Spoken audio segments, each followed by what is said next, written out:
大家早，今天是11月7号星期四，美国各大指数都是继续波动，就普遍都是下跌的因为昨天呢，就前天涨了一天以后呢，昨天4个指数全线都是下跌，道琼最後呢是跌了399點，差不多400點，跌0.84%，S&P 跌76點，跌1.12%。Next 科技股跌了446點，是跌得最多的1.9%。小型股數都道也跌46點，跌1.86%。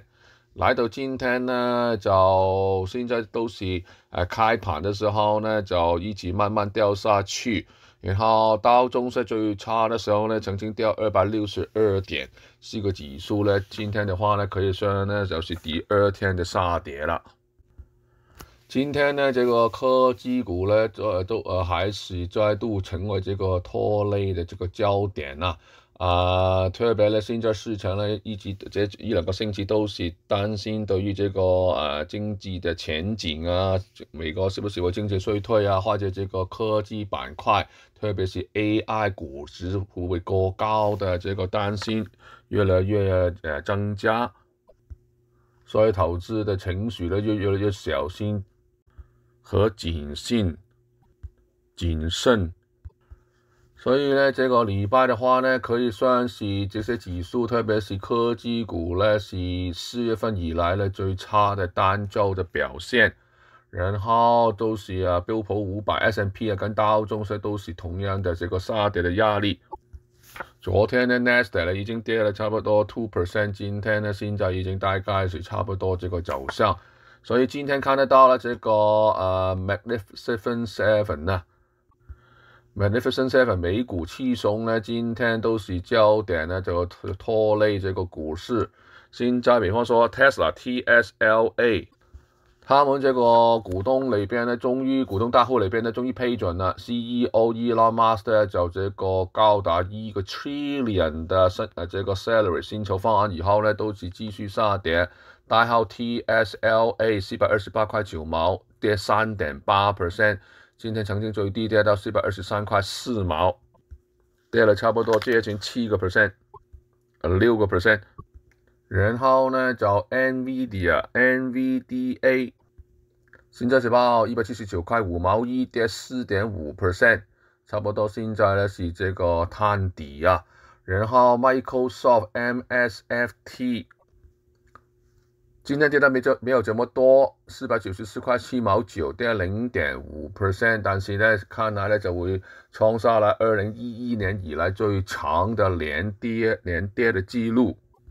今天呢，雖然是如果是再跌的話，是第7天下跌。然後避險的情緒增加的話呢，資金流進這個債券所以呢，今天債券的價格就漲起來，利率就掉下來。10年公債利率現在是報4.079，再跌0.014。它這個走勢呢，是在上個禮拜呢，就聯儲局決定減利率減0.25以後呢，這個10年公債利率慢慢一直攀升。投資者呢都關注了聯儲局下一邊的這個利率的走向，所以呢最近呢聯儲局都講話說12月份下期呢就是12月10號他們在開會，但是可能裏邊呢他們意見都非常不同。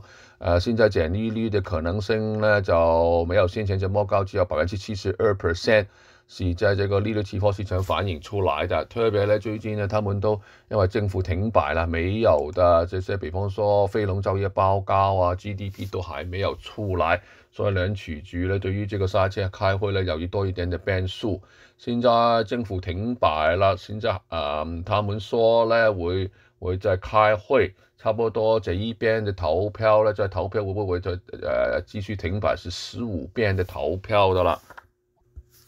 商品方面呢，就這一個星期呢都是在這個4000塊錢左右徘徊很久了，現在是報3998，漲0.53。今天呢曾經到波動高到4014，但是呢比起先前的最近的這個高點呢4381的歷史新高，10月20號週的話呢還是掉了差不多9%的。油價呢有一點點上漲 ，WTI 原油59.9毛，漲0.84%。然後呢，事情都拖累這個 Bitcoin 啊，比特幣現在呢是報10.732，再跌1.22%，也是呢這個星期呢，也是它3月份以來呢最差的單週表現的。好了，今天財經新聞是由華信投資顧問的 William 馮為你報道。